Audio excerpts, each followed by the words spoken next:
은퇴를 앞두고 혹은 은퇴 후 삶을 고민하는 많은 사람들의 마음속에는 공통적인 질문이 있습니다. 이제 어떻게 살아야 할까? 또는 내가 원하는 삶을 살아갈 수 있을까? 라고 말이죠. 대부분은 은퇴 후 여유롭고 평화로운 삶을 꿈꾸고 이를 위해 시골로 이사를 고려합니다. 조용한 자연 속에서 여유를 만끽하며 바쁜 도시 생활에서 벗어나 한가로운 일상에 안주하는 상상을 해봅니다.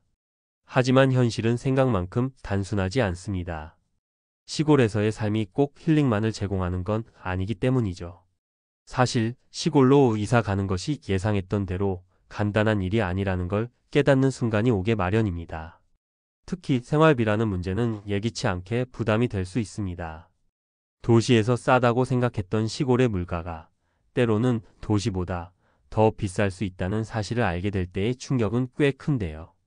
여러분이 시골로 이사를 가고 나서 처음 맞닥뜨리게 될 현실이 바로 이것입니다. 시골로 이사했더니 생활비가 2배? 무슨 일? 이라는 말처럼 시골의 생활비는 예상보다 2배로 늘어날 수 있습니다. 그 이유는 무엇일까요? 실제로 시골에 이사한 사람들이 겪었던 사례를 통해 그 이유를 하나씩 짚어보겠습니다. 1. 첫 번째 사례, 도시보다 높은 교통비. 시골에서의 생활에서 가장 큰 변수 중 하나는 바로 교통입니다.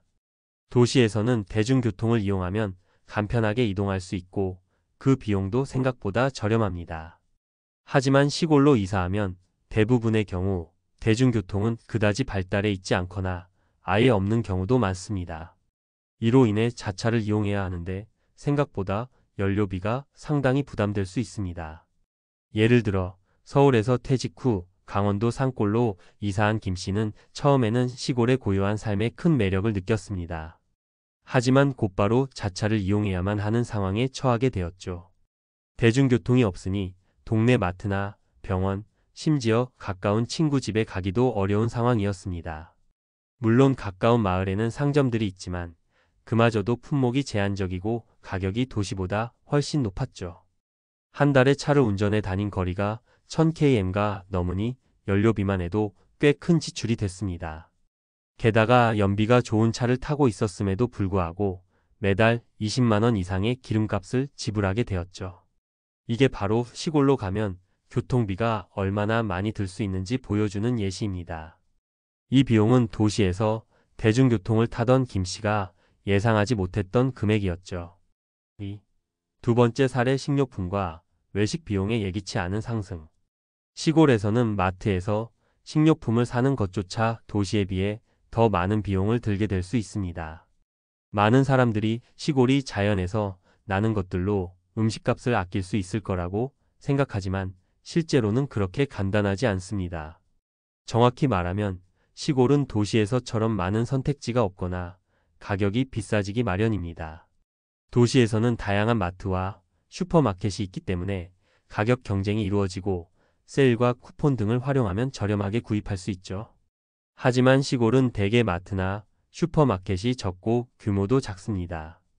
이로 인해 일반적인 식료품 가격이 도시보다 비싸게 책정됩니다. 또 하나 중요한 점은 마트가 먼 곳에 있다 보니 매일 한 번씩 장을 보는 것이 아니라 한 달에 한두 번 몰아서 장을 보게 된다는 점입니다. 이렇게 대량으로 장을 봐야 하니 한 번에 많은 양을 사야 하는데 가격 부담은 그대로 남습니다.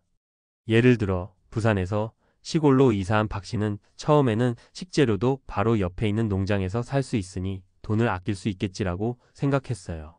하지만 현실은 달랐습니다. 마을 주변 농장에서 직접 채소를 구매하는 것보다 가까운 슈퍼마켓에서 파는 채소가 더 비쌌고 마트까지 가는 길에 차를 타고 30분을 가야 했습니다. 그때마다 교통비와 시간도 들고 시골에서 외식할 곳도 그다지 많지 않아서 결국 외식 비용도 도시보다 더 많이 든다는 것을 알게 되었습니다.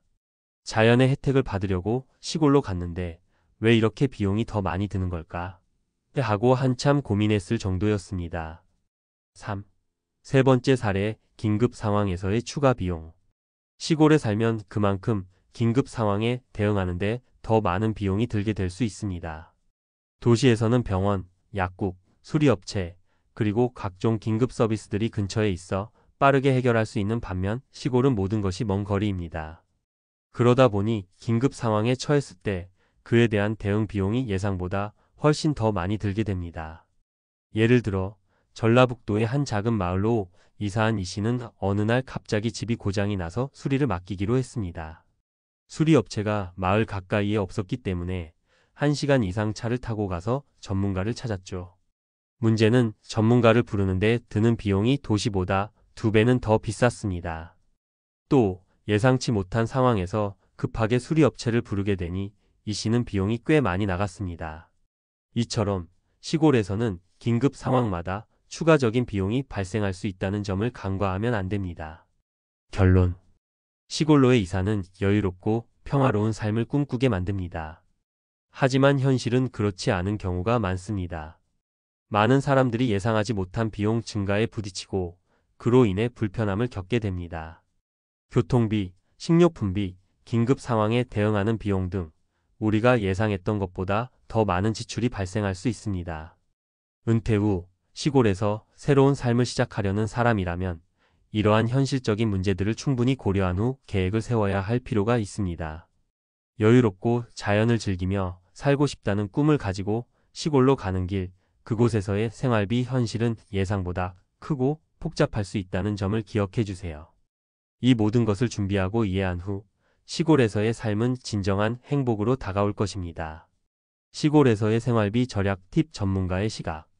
이제 우리가 알아본 시골에서의 예상 외 생활비 증가에 대해 좀 더 실용적인 해결책과 팁을 제공해 드리겠습니다. 은퇴 후 시골로 이사를 고려하고 계시다면 현실적인 준비가 매우 중요합니다. 여기서는 전문가의 시각으로 시골에서 생활비를 절약하고 효율적으로 관리할 수 있는 방법을 소개하고 실제 사례와 함께 구체적인 전략을 안내해 드릴게요. 1. 교통비 절약 방법, 장기적인 계획이 필요하다. 시골에서는 대중교통이 발달하지 않아 자가용에 의존할 수밖에 없고 그로 인해 교통비가 크게 상승할 수 있습니다. 하지만 이 문제를 해결하기 위한 몇 가지 방법이 있습니다. 교통비 절약의 핵심은 차량 공유와 연료비 관리입니다. 차량 공유. 시골에서는 이웃들과의 협력이 매우 중요합니다. 많은 마을에서 주민들이 서로 협력하여 차량을 공유하는 경우가 많습니다. 예를 들어 마을 사람들이 공동으로 차량을 소유하고 장을 보러 가거나 병원에 가는 등의 일정을 맞춰서 차를 사용하는 방식입니다. 이를 통해 연료비와 차량 유지 비용을 절감할 수 있습니다. 연료비 절감. 연료비를 아끼기 위해서는 차의 연비를 잘 관리해야 합니다. 자동차의 연료 효율성을 높이는 방법은 의외로 간단합니다. 예를 들어 고속도로에서의 급가속과 급제동을 피하고 가능한 한 꾸준한 속도로 주행하면 연료 소비를 줄일 수 있습니다. 또한 겨울철에는 차의 엔진과 타이어 상태를 점검해 연료 소비를 최소화하는 것이 중요합니다. 실제 사례. 박 씨는 시골로 이사하면서 차량을 하나 추가로 구입했습니다. 하지만 이사를 온 첫 해 연료비가 예상보다 2배 이상 올라 결국 차량 공유 프로그램을 지역 주민들과 함께 시작했습니다. 장을 보거나 병원에 가는 날짜를 맞춰 차를 공동으로 사용하게 되었고 그 덕분에 한 달 교통비는 20% 이상 절약할 수 있었습니다. 2. 식료품비 절약 현지 농산물과 직거래 활용. 시골에서는 직접 재배한 농산물을 현지 농가에서 구매할 수 있는 장점이 있지만 그만큼 가격이 비쌀 수 있습니다. 도시에서는 대형 마트에서 다양한 할인 혜택을 이용할 수 있지만 시골에서는 이런 기회를 찾기가 어렵습니다. 그렇다면 어떻게 효율적으로 식료품비를 줄일 수 있을까요? 현지 농산물 직거래. 시골에서는 직거래 장터나 농민과 직접 계약을 통해 농산물을 구매할 수 있는 기회가 많습니다. 이렇게 직접 농산물을 구입하면 중간 유통 마진을 줄일 수 있어 가격이 저렴해지며 신선한 식재료를 손쉽게 구할 수 있습니다. 또한 정기적으로 농산물 직거래를 통해 가격을 협상하고 장기적으로 꾸준한 관계를 유지하는 것이 중요합니다. 대량 구매와 장기 보관. 장기적으로 식료품비를 절약하려면 필요 없는 지출을 최소화하는 방법도 필요합니다. 예를 들어 쌀, 밀가루, 건조식품 등은 대량으로 구매한 후 냉동 보관하거나 진공 포장하여 보관하면 유통기한을 늘리고 가격도 더 저렴하게 구매할 수 있습니다. 실제 사례. 김 씨는 시골로 이사한 후 현지 농민과 직거래를 통해 채소와 과일을 30% 정도 더 저렴하게 구매했습니다. 또한 특정 농산물의 성수기에는 대량으로 구매하여 냉동 보관하고 겨울철에는 이를 활용해 비용을 절감했습니다. 덕분에 한 달 식료품비는 15% 절약되었습니다. 3. 긴급 상황에 대비하는 비용 관리. 시골에서 생활하다 보면 긴급 상황이 발생했을 때 예상치 못한 비용이 들어갈 수 있습니다.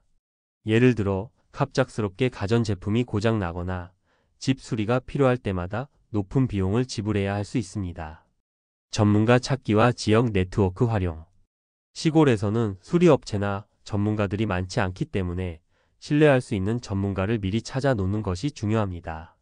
가전제품이나 집 수리를 위한 전문가들을 미리 추천받아 두고 긴급 상황에 대비할 수 있는 연락처를 확보해 두는 것이 좋습니다. 또한 지역 네트워크를 통해 이웃들이 추천하는 전문가를 활용하면 비용을 절감하면서도 좋은 서비스를 받을 수 있습니다. 자가 수리와 간단한 유지 보수. 일상적인 가전제품이나 집 수리는 자가 수리가 가능한 경우가 많습니다. 인터넷이나 유튜브를 활용하여 필요한 정보를 얻고 간단한 수리 방법을 배우는 것도 비용 절약에 도움이 됩니다. 예를 들어 전구나 수도꼭지 교체와 같은 간단한 수리 작업은 자주 발생하므로 미리 준비하고 배워두면 좋습니다. 실제 사례. 이 씨는 시골에서의 생활 초기 가전제품이 고장나서 수리비가 예상보다 많이 든 경험이 있었습니다. 그 후 이 씨는 지역 커뮤니티를 통해 신뢰할 수 있는 수리 전문가를 찾았고 그 덕분에 두 번째 수리 비용은 30% 이상 절약할 수 있었습니다. 또한 일부 가전제품의 기본적인 수리는 스스로 해결하면서 수리 비용을 대폭 줄였습니다. 결론. 현실적인 준비와 현명한 비용 관리. 시골에서의 생활비 절약은 결코 쉽게 이루어지는 일이 아닙니다. 하지만 철저한 계획과 준비를 통해 교통비, 식료품비, 긴급 상황에 대비하는 비용을 관리할 수 있습니다. 지역 커뮤니티와 협력하고 전문가를 미리 확보하며 자가 수리와 대량 구매 등의 방법을 통해 실용적인 비용 절감이 가능합니다. 은퇴 후 시골에서의 평화로운 삶을 원하신다면 이러한 준비 과정을 통해 예상치 못한 경제적 부담을 줄이고 진정한 여유를 찾을 수 있을 것입니다. 그리고 무엇보다 중요한 건 시골에서의 생활이 가져다주는 감정적 평온과 그에 대한 실제적인 준비가 잘 맞아떨어져야 한다는 점입니다.